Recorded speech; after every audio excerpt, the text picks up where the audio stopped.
the best investment in Canada. Hi, this is Bob Morrow coming to you from a student house in Hamilton. Hamilton has recently been made the #1 place to invest your money in Ontario. And in Hamilton, one of the most unique investments is student housing. And I'll tell you why.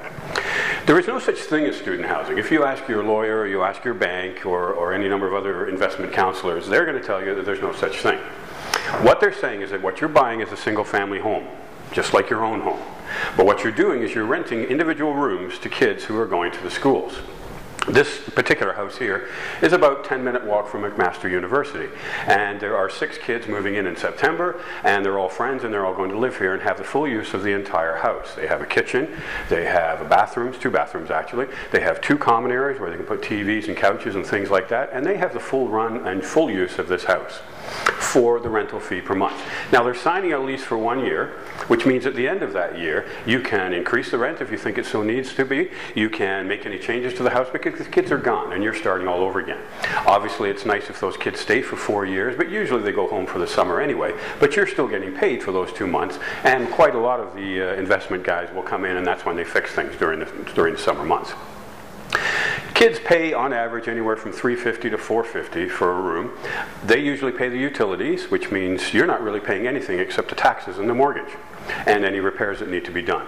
Most kids, contrary to popular belief, are not party animals. Most of them, especially ones going to McMaster, are dealing in medical, engineering, business. They are intensely studying and they don't have time to fool around. Yes, there are parties, but not very often, and they don't get as bad as you might hear. So this actually is a good investment.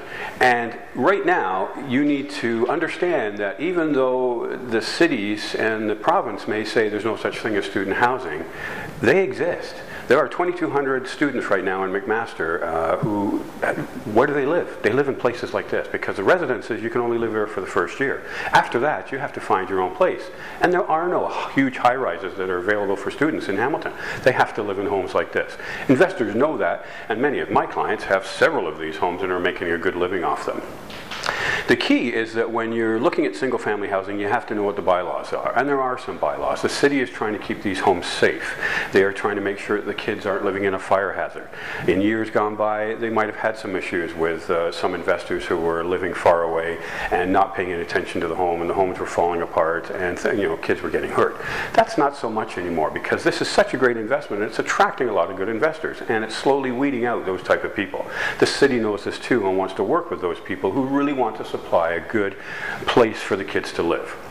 For more information on this, there's lots of articles I've written, there's lots of articles that other people have written. Go to emailhomes.ca/blog and search for student homes, and you'll see all kinds of videos and all kinds of information about how to buy a student house in Hamilton. I'd love to help you. Give me a call, give me an email. Thanks.